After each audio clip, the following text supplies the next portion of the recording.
आप सभी दर्शकों का स्वागत है आपके अपने न्यूज चैनल असंध हलचल हरियाणा में। जैसा कि आपको पता है, चुनावों का मौसम है, त्योहार का मौसम है और चुनावों में लीडर आया राम गया राम की राजनीति करते हैं और कई बार तो ऐसा होता है कि लीडर के जो तेवर हैं वो भी किसी को समझ में नहीं आते। असंध विधानसभा में ऐसा हुआ। 25 अगस्त की रैली होती है, आदरणीय मुख्यमंत्री पहुंचते हैं, नायब सिंह सैनी, लेकिन भाजपा का एक नेता ऐसा भी है जो उस रैली में नजर आया। और उसका कारण क्या है, क्या बगावत के तेवर है, तो उनसे बातचीत करेंगे। सबसे पहले दिखा देते हैं आपको कौन है वो नेता। और सबसे पहले राजेश जी नमस्कार। दिलबाग जी, सर्वप्रथम आपके असंध हलचल के तमाम दर्शक, व्यूअर और मेरे असंध विधानसभा के देवतल्य बुजुर्गों, नौजवान साथियों, मातृशक्ति, मैं आपको नमन करता हूं। जैसा कि दिलबाग जी, मैं देख रहा था कि आप बोल रहे थे कि आप रैली में नादरद मिले, कि रैली में आप नहीं मिले, तो मैं आपको बताना चाहता हूं कि मेरे पास ना तो रैली की कोई सूचना दी गई, ना मेरे को बुलाया गया, ना मेरे को प्रभारी जी का मेरे पास लगातार पहले फोन आता रहा। लेकिन बाद में जब रैली में मैं नहीं पहुंचा, मैंने पूरी बिल्कुल प्रबंध कर रखा था अपने साथियों को, अपने जो मेरे जो बिल्कुल वो जो घर वाले, जो मेरे बिल्कुल घर के जो मेरे नज़दीक नियर डियर थे, सभी साथी थे, वो कह रहे थे कि रैली के क्या प्रोग्राम है। मैंने कहा कि व्यवस्था है, लेकिन पता नहीं, या आप इसको लोकप्रियता कह लो या संगठन में ऊपर ही चर्चा कह लो, कि प्रत्येक उनको इनकी जेलसी हुई कि मेरे पास सूचना तक भी नहीं दी गई। तो इन्हीं में ये आप अपने साथियों के साथ पहुंचते और भी साथी जो है जुड़ते। देखिए, कहीं ना कहीं वो बौखलाहट थी उनके मन के अंदर। वो जहां भी टिकट के लिए ऊपर नीचे जो नेताओं का, जिनका मैं आपसे पहले मैं बैठ के चर्चा कर रहा था कि आप कह रहे थे कि फलाने आदमी का नाम है, फलाने आदमी का नाम है, तो मैं आपको बताना चाहता हूं कि उनको कहीं ना कहीं ये डर था, ये भय था भाई कहीं ना कहीं कि राजेश आर्य यहाँ आदमी भी सबसे ज्यादा लेके आएगा, ये आदमियों के बीच में सबसे ज्यादा ये लेगा, काम इसने सबसे ज्यादा करवाए हैं। और कुछ मन गढ़त, कोई पिकनिक मनाने के लिए इस पार्टी में आया है, कोई दूसरी पार्टियों से आके पदाधिकारी बना है, कोई पार्टी से आके पद पे रहे हैं, तो इन्होंने तो बीजेपी को तो पिकनिक बनाया है। मैं तो ये कहता हूँ कि जो रैली थी इसमें तो पिकनिक मनाने वाले ज्यादा आदमी थे। राजेश आर्य कब से इस पार्टी के अंदर? देखिए, मैं जन्मजात से पार्टी का हूं। मैं राष्ट्रीय स्वयंसेवक संघ का द्वितीय वर्ष शिक्षित स्वयंसेवक हूं और पार्टी में विभिन्न पदों पर रहा। मैंने किसान मोर्चे में प्रदेश सत्र पे काम किया, युवा मोर्चे में किया मुकेश गौड़ जी के साथ। मैंने उससे पहले मेरे पास जिले में पद रहे, मेरे पे मंडल के पद रहे, संघ की भी विभिन्न जिम्मेदारियां मेरे ऊपर रही। लेकिन मैंने कभी, हमारा तो जो है ना जन्मजात बीजेपी का हूं और एक टिक्का वंदे मातरम और भारत माता की जय का टिक्का हमें लग रखा है। मैं बीजेपी का सच्चा सिपाही हूं और बचपन से आज तक एक ही बात सीखी है, परम वही भवन ने तुम्हें तत्सव राष्ट्रम, इस राष्ट्र को परम वैभव पर लेके जाना है। मैं इस सतर का। राजेश जाति बिरादरी का शिकार तो नहीं हुए कभी? ऐसा हो कि राजेश क्यों बने इस बिरादरी का जो एक नेता है? क्योंकि जाट बहुल्य भी है, लगभग जाटों की असंध विधानसभा में 30,000 वोट है और कोई लीडर नहीं है, लेकिन राजेश ही क्यों बने? देखिए, मैं आपको एक बात बताता हूं। बात है जाति पाति। पहली बात तो पार्टी में कोई जाति पाति का कोई वो मतलब जैसा जो चल रहा है ऐसा कोई मामला नहीं है, क्योंकि आप भी समझते हो हमारी बिरादरी में सबसे ज्यादा, अगर 2014 में, अगर आपको थोड़ा सा पीछे जाएं, 2014 में जब पार्टी आई थी, सबसे ज्यादा टिकट भारतीय जनता पार्टी ने जाटों को दी थी। हमने जिताई कितने? 6 में से ओम प्रकाश धनखड़ जी मंत्री थे, कैप्टन अभिमन्यु जी मंत्री थे, सुभाष बराला जी प्रदेश अध्यक्ष थे। तो अगर आप मतलब विभिन्न सारा वो जो दादा वो फिर राजेश को किस कारण से जो है बुलाया नहीं गया? राजेश का पद, राजेश यदि लेकर के आता 1000-2000 साथियों को, राजेश का पद और न ऊंचा हो जाए, राजेश का कद और न ऊंचा हो जाए, राजेश टिकट मांग रहा है, कभी राजेश की पक्की ना हो जाए, ऐसा ही होगा ना? देखिए, मैं आपको बताता हूं, न तो जो बुला रहे थे उनके देने में कोई और टिकट उनके हाथ में। मैंने इनकी शिकायत माननीय संगठन मंत्री जी से, प्रदेश प्रभारी जी से, प्रदेश अध्यक्ष मान लिए माननीय मोहन बडोली जी से, जहां तक मेरा सतर है मैं वहां तक शिकायत कर चुका हूं और कहीं ना कहीं उसमें रिजल्ट भी मिलेगा। लेकिन मैं एक पार्टी का सच्चा सिपाही हूं। माननीय जो पार्टी का दिशा निर्देश होगा। अच्छा, ऐसा तो नहीं भाई कांग्रेस की थोड़ी सी हवा चल रही है और कहीं ना कहीं राजेश जी ऊपर नीचे कहीं कोई पत्ता फेंक दिया हो, कोई पता लग गया हो? नहीं, ऐसा मेरे ब्रदर बिल्कुल नहीं है। आप जन्मजात से बीजेपी के हैं, बीजेपी के थे, हैं और बीजेपी के साथ में रहेंगे। मैं बीजेपी का सच्चा सिपाही हूं। अगर किसी को जेलसी होता है, मैं तो जिसको जेलसी होती है तो कोई उगते सूरज को कोई रोक नहीं सकता, मैं आपको बताता हूं। और आपा बचपन से काम करने के, आप ये देखो कि मैंने मॉडल स्थापित किया अपने गांव को हरियाणा के डेवलपमेंट के मामले में। आप मैं डेवलपमेंट के मामले में जो लीडर बने फिरते हैं, कई लीडर ऐसे हैं कि उनके गांव में अभी जाके देख लो खेंचा मचा पड़ा है। लाखों रुपए के काम हुए, लाखों रुपए के नहीं, करोड़ों रुपए के, लाखों के नहीं करोड़ों के, लाखों के तो मैंने पड़ोसी गांवों में करवाए हैं। अब आप ये देखो, एक सालवन से कुड़लन रोड पे एक पुल था, कितने दिन से कोई सूद लेने वाला नहीं था। बड़ा अनाज मंडी का डेवलपमेंट हुआ। अब मैं आपको एक घटना एक बताता हूं। मैं आपको, एक चौचड़ा गांव है, बड़ा दुर्भाग्य है कि उस गांव में गोड्डा गोड्डा पानी खड़ा रहता है। उसकी पाइपलाइन मैंने मंजूर करवा दी, अब वो शुरू हो जाएगी। नेताजी क्या बात कर रहे हो? हाँ, क्या बात कर रहे हो? हाँ, बताओ कहाँ है आपका दिमाग? मैं बताओ। चौचड़ा गांव आज की डेट में चंडीगढ़ है। मैं, अरे भाई साहब पूरी बात सुन लो ना। हाँ, पूरा गांव में गए थे। अरे सुन लो सर। हाँ, पूरा विधायक के अनुसार उस गांव में इतने काम करवा दिए कि पूरा का पूरा गांव एक तरफा माहौल में है कि पूरा विधायक को जो है वो चाहता है कि टिकट मिलेगा तो ठीक है, नहीं हम जो है भाग जाएंगे। आप कहाँ खड़े हो आप? देखिए मैं ये कह रहा हूँ, बात काम की हो रही है, टिकट का जिक्र ना करो, बात है काम की। सर ऐसी सड़क है वहाँ, यदि आप पानी की बूंद गिर दोगे ना वो भी नहीं रुकती। मैं ये कहता हूँ कि ये जो सिस्टोमेटिकली है, आपसे मैं नेताओं का तो एक यूट उठाते हैं ना, असंध विधानसभा में एक नेता नजर आता है। मैं आपसे ये पूछना चाहता हूँ कि आप मुझे ये बताएं कि इन्होंने अपनी सरकार के होते, जब ये सरकार में थे, इन्होंने कभी किसी गांव के लिए कोई चिट्ठी लिखी क्या? कभी किसी गांव के लिए कोई मांग की क्या? 1200 करोड़ रुपए का विकास हो रहा है नेताजी। देखो मैं इस चीज में पूर्व विधायक के साथ हूँ। अगले ने ये बताया कि रिकॉर्ड के अनुसार 1200 करोड़ किसको कहते हैं? 1200 करोड़। एक दूसरा मैं पूछना चाहता हूँ, पंडित जिलेराम शर्मा को आप अपनी पार्टी का अंग नहीं मानते क्या? देखिए, पंडित जी ने पार्टी की सदस्यता ग्रहण कर ली, पंडित जी हमारे पार्टी के सदस्य बन गए, तो वो तो एक पार्टी ने देखना ना। उनकी सारी तख्तियां एक पुलिस वाले ने इकट्ठा करके बाहर रख दी। हजारों तख्तियां जब बाद में गिनी गई, उनकी संख्या 4500 निकली, 4500, जिसमें से कुछ बुजुर्ग ऐसे थे जिन्होंने मतलब तख्तियां नहीं ले रखी थी। किसको कहते हैं? 5000 आदमी। और फिर भी कहते हैं भाई तख्तियां लेकर के अंदर घुस गए, ये हो गया वो हो गया, इनका तो टिकट कैंसिल हो गया। अरे कौन सी बात है? कौन सी पार्टी की बात कर रहे हो भाई आप? देखिए मैं बताता हूँ, बात है तकियों की। जिसने भी किया गलत किया। मैं इस बात के बिल्कुल भी पक्ष में नहीं हूँ भाई, मैं इस बात के पक्ष में नहीं हूँ किसी की आप तख्ती कर रहे हो या किसी को विरोध कर रहे हो। जिलेराम शर्मा जी तो हमारे भांजे हैं, मेरे गांव में उनके मामा हैं। अच्छा, बात ये नहीं है कि मैं जिलेराम का कोई विरोध कर रहा हूँ। जिलेराम जी मेरे लिए प्रिय हैं। अगर मतलब उनको टिकट मिलती है तो उनका भी स्वागत है। विदिन के किसी को भी मिले, हमें तो केवल कमल का फूल देखना है। लेकिन आपके चैनल के माध्यम से मैं पार्टी को भी आगाह करना चाहता हूँ, मैं जिस पृष्ठभूमि से आता हूँ वो भी एक बड़ा बहुमूल्य है। उनकी भी वोटें हैं, उनको भी कंसीडर करें। देना न देना अलग बात है, पहले कंसीडर करें। मैं ये आपकी पार्टी एमपी के इलेक्शन में ये नहीं मान रही कि सिख समुदाय के और जाट का वोट है जो आपकी पार्टी को मिला है। ऐसा क्यों?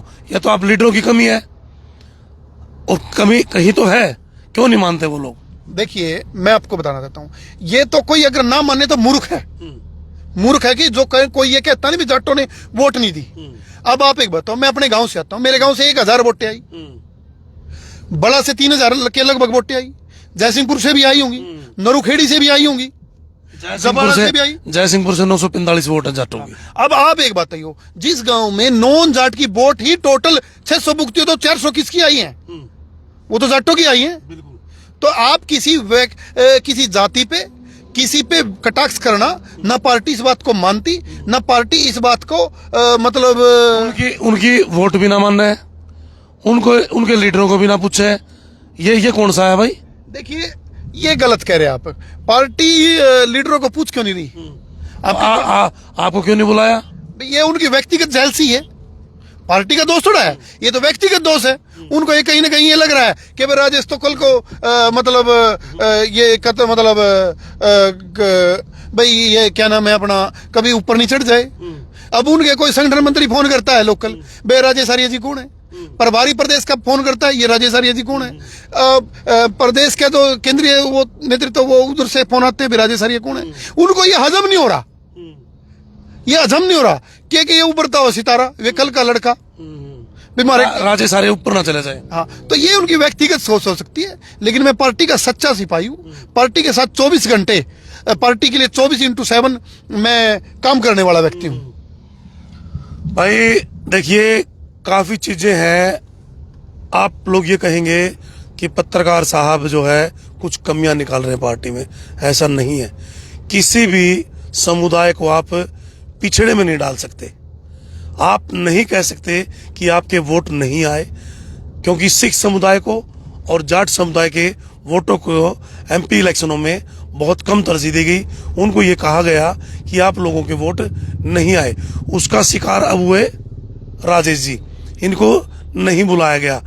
अन्यथा राजेश जी ये आप गलत कह रहे हैं। हाँ, मैं आपको बताता हूँ, कोई तरजीह में कोई कमी नहीं है। ये तो मैं कहने लगा कि व्यक्तिगत कुछ आदमियों की कमी के कारण, कुछ आदमियों की कमी के कारण, उनकी जेलसी, व्यक्तिगत जेलसी के कारण। मेरे को ऐसा लगता है आप आजाद इलेक्शन लड़ने के मूड में है क्या? अरे नहीं नहीं, आपने कोई आजाद की कोई सोच नहीं है। आप पार्टी के सच्चे सिपाही हैं। आजाद के तो बहुत से साथियों के फोन आए, मेरे को कहते हैं कोई शरारत भी करवाता है, और मैं एक पार्टी के नेता का नाम तो नहीं बताना चाहता हूँ, उसने तो मेरे पास आदमी भेजे अपने खास कि भाई तू निर्दलीय की तैयारी कर, हम तेरे साथ हैं। मैं बोला यार मैं तो जन्मजात बीजेपी का हूँ। जो पार्टी ने कह दिया दरी बिछानी दरी बिछाएंगे, पार्टी ने कह दिया चुनाव लड़ेंगे चुनाव लड़ेंगे। आप तो पार्टी से बंधे हुए आदमी हैं, पार्टी से दूर नहीं जाना। लेकिन मैं आपको आगाह करना चाहता हूं, आपके चैनल के माध्यम से मैं अपने तमाम विरोधियों को आगाह करना चाहता हूं कि वो ये शरारतें छोड़ दे और पार्टी के लिए काम करें सच्चे मन से, अपने व्यक्तिगत स्वार्थों को छोड़ करके भारतीय जनता पार्टी के लिए काम करें। भाई देखिए किस तरीके से नेताजी तो कह रहे हैं भाई मैं पार्टी के लिए काम करता हूं, लेकिन पार्टी के अंदर ये चीजें ये साबित करती है कहीं ना कहीं कुछ तो गड़बड़ घोटाला है। क्योंकि नेताजी को हमने भी वहां देखा, नेताजी को नहीं बुलाया गया, नहीं तो 1000-2000 आदमी और बढ़ता। जो सक्सेसफुल रैली रही शायद और भी बढ़ती। और खास बात, उस रैली के अंदर खास बात, पंडित जिलेराम शर्मा की तख्तियों को एक पुलिस वाला इकट्ठा करके बाहर रखता है। हमने उसका वीडियो बनाया, उस वीडियो में ये नजर आया कि उनकी संख्या निकली 4500 और 400-500 ऐसे भी बुजुर्ग होंगे जो तख्तियां लेकर के नहीं गए। इसका मतलब उस बौखलाहट से आकर के आज कुछ ऐसी अंदरूनी चीजें हैं जो हम आपको नहीं बता सकते, लेकिन पंडित जिलेराम शर्मा को नीचा दिखाने की कोशिश की जा रही है, राजेश आर्य को नीचा दिखाने की कोशिश की जाए। वो कौन लोग हैं इस पार्टी में जो आप लोगों को नीचा दिखाना चाहते हैं? देखिए वो पार्टी में कहीं ना कहीं होंगे तो पदाधिकारी, हमारे ही साथी हैं, हमारे जूनियर थे आज वो सीनियर बन के बैठे हैं। ये तो हमारी ये तो हमारी कमी कह लो या सोच कह लो। कल तक मतलब जो पार्टियों के विरोध में थे आज वो पार्टी के मालिक बने बैठे हैं। तो ये सोचना पड़ेगा, कहीं ना कहीं पार्टी को इस विचार पे करना पड़ेगा। और जो उसका मूल तो वो क्या नाम है भाई, ये पार्टी का जो मूल है, जो पार्टी के पुराने कार्यकर्ता हैं, उनको पार्टी के तरफ वो ध्यान देना चाहिए। नहीं, वो पार्टी आपके पुराने मगरमच्छ है या फिर नए करेड़िए है जो रंग बदलते हैं? देखिए रंग तो हमेशा गिरगिट ही बदलता है और ये सब जानती है, असंध की जनता भी जानती है कि भाई ये तो स्वार्थ के लिए पार्टी से जुड़े हुए हैं। आज आगे तो ये मतलब सारा बात मैं कुछ ज्यादा तो आपके मतलब ज्यादा लंबी बातचीत हो जाएगी। मैं आपके चैनल के माध्यम से यही कहता हूँ, बार बार यही कहता हूँ कि आपका छोटा भाई 100% तो मैं कहता हूं कि टिकट परमात्मा क्यों करेगा मेरे साथ धोखा। आपकी चुनाव की तैयारी है, पार्टी के आदेश की इंतजार है, पार्टी का आदेश मिलते ही आप चुनाव लड़ेंगे? देखिए लगातार काफ़ी ऊपर नीचे चल रहा है और इनको थोड़ा सा शांत करने की भी ज़रूरत है, क्योंकि ऐसा ना हो कभी आज़ाद इलेक्शन लड़ जाएं या फिर पार्टी की ही और ज्वाइन ना कर लें। और पंडित जिलेराम शर्मा को नीचा दिखाने की बहुत कोशिश की जा रही है, काफ़ी वीडियोस वायरल की जा रही हैं। योगेंद्र राणा जी को नीचा दिखाने की कोशिश की जा रही है। हालांकि राणा जी बहुत ही साधारण व्यक्तित्व के आदमी हैं, लेकिन ऐसे व्यक्ति को भी जो है नीचा दिखाने की कोशिश किया जा रहा है। किस व्यक्ति की ये शरारत है, किस नेता की ये शरारत है, वो भी सारा इन्वेस्टिगेशन हमारा जो है चल रहा है। जल्द से जल्द जो है हम वो फुटेज, वो वीडियो आपके सामने लाएंगे जो राजेश आर्य को, योगेंद्र राणा को, पंडित जिलेराम शर्मा को नीचा दिखाने की कोशिश में लगे हुए हैं। सारे कार्यकर्ताओं से क्या अपील? मैं तो ये कहता हूं कि चुनाव सर पे आ गया है। आज वो बात भी मैं आपको बताना चाहूंगा कि 1 तारीख को ही इलेक्शन होगा, 1 अक्टूबर को ही होगा। इलेक्शन कमीशन ने फैसला कर दिया कि आप एक पार्टी का सच्चा सिपाही, कमल का फूल को प्रत्याशी मान करके काम करें। आप ना देखें कि किसको टिकट मिली, किसको पद मिला। सिर्फ अगर सरकार आई तो हम हैं, सरकार है तो हम हैं, तो सरकार को हमने लाना है। माननीय मुख्यमंत्री नायब सैनी जी ऐसे हीरे को दोबारा मुख्यमंत्री बनाना है। नायब सिंह सैनी के आने के बाद लोकप्रियता ज्यादा बढ़ी है। देखिए, लोकप्रियता तो पहले भी थी, अब और ज्यादा बढ़ गई। और मैं मानता हूं कि बड़ा फर्क पड़ा है। ये प्रत्येक व्यक्ति कहता कि एक तो था ना, वो कहीं तो ताऊ मेरे को बुला के दे रहे, पहला खड़ा को रहे थे ले आते। तो माननीय मुख्यमंत्री रात को 12 बजे 2 बजे, लेकिन उसके विपरीत कोई मनोहर लाल जी के कार्यकाल को भी गलत नहीं कह सकता। आपकी जो ये योजनाएं हैं, कितने बीपीएल बने हैं आप बताओ। आपके जयसिंहपुर में कितने लड़के नौकरी लगे बगैर खर्च? भाई नेताजी, बीपीएल कार्ड होनी चाहिए, नौकरी चाहिए। नौकरी की बात कर। ये बता, जिसके घर में रोटी नहीं बनती, उसका बच्चा पढ़ रहा है 8, उसका बच्चा पढ़ रहा है 10, उसको तो डीसी रेट पर नौकरी देते, उसके घर में चूल्हा चल जाएगा। तेरे बीपीएल कार्ड की जरूरत कौन है? मैं आपको बताऊंगा। तो आप एक बात बताओ, मैं ये कहना चाहता हूं कि डीसी रेट को भी इन्होंने, जो ठेकेदार शोषण करता था, उसको भी एचकेआरएनएल बना दिया। कौशल के थ्रू, जो कौशल का एक अलग से डिपार्टमेंट बना दिया, उसके थ्रू इनको ना भर्ती करने शुरू कर दिए। और आप ये कमाल मानोगे कि कितने लाख, 1 लाख या 1.5 लाख के आसपास थे लगभग, जो कर्मचारी ठेकेदारी प्रथा के थे, आउटसोर्सिंग पॉलिसी नंबर 1 में थे, उनको भी बीच में ठेकेदार खत्म करके कौशल विकास के थ्रू भर्ती किया। भाई ये है नेताजी के विचार बदलाव का है टाइम। लोग 10 साल हो चुके हैं, पता नहीं तो लोगों के मन में बदलाव है, पता नहीं लोग खुश नहीं है। एक वो फिल्म हीरोइन रत्ना, क्या नाम है भाई उसका, क्या नाम है उसका? कंगना, मतलब उसका नाम भी नहीं मेरा। उन्होंने विवादित पोस्ट डाली है। उन्होंने किसानों को ये कहा है कि जब वो वहाँ बैठे थे आंदोलन में, तो वहाँ बलात्कार होते थे। मतलब हद है ऐसे नेताओं की। और मतलब पता नहीं क्या क्या उसने बोला है। ऐसे नेता क्यों रखते हैं आप लोग? देखिए, मैं कहता हूँ कि पार्टी का आपने ये बात तो बता दी कि उन्होंने बयान दिया, पार्टी के प्रेस नोट जारी होता है, वो उस बात से सहमत नहीं है, उनका व्यक्तिगत विचार हो सकता है। और मेरा व्यक्तिगत विचार ये है कि उसने बहुत गलत बोला, ऐसा नहीं बोलना चाहिए। किसान देवता है, और पूरा जो आर्थिक है या जो पूरा जो अन्नदाता है वो किसान है, और किसान के बगैर इस देश में कुछ भी संभव नहीं है। मैं एक तरफ जवान, एक तरफ किसान। चुनाव का टाइम है, बहुत से लोग आपके बीच में आएंगे, उल्टी सुल्टी वीडियो बनाएंगे, वो आपको नेताओं की बदनामी करने की कोशिश करेंगे। जिस व्यक्ति ने एक नेता की बदनामी कर दी, वो किसी की भी बदनामी कर सकता है। दोस्तों, आपको ऐसे लोगों से बचने की बहुत जरूरत है, क्योंकि हमारी असंध विधानसभा बहुत पवित्र आपस में मेल जोल वाली है। लेकिन ऐसे लोगों से आपको सावधान रहना चाहिए। लास्ट में आप वोटों की अपील करेंगे। देखिए, मैं आपके चैनल के माध्यम से, प्रत्याशी कोई भी हो, आपने कमल के फूल पे बटन दबाना है और भाजपा के प्रत्याशी को विजयी बनाना है। देखिए दोस्तों, आपसे भी नंबर निवेदन नहीं है, सीधा चलिएगा जी। आपका वोट आपकी ताकत है। आप ऐसा नेता चुनिए जो आपका फायदा करे, जो आपके सुख और दुख में आए, जो आपको कभी बिल्कुल बिना पूछे ऐसे नेता की कोई ज़रूरत नहीं। और भाई आपका तो समझदार है, और नाम कमेंट जरूर लिखिएगा आपके लोकप्रिय नेता का। आपका बहुत बहुत धन्यवाद। जय हिंद, जय भारत, जय राम राम गुरुदेव प्रधान जी। आप सभी को मेरी तरफ से राम राम। 100% वोट जरूर करें।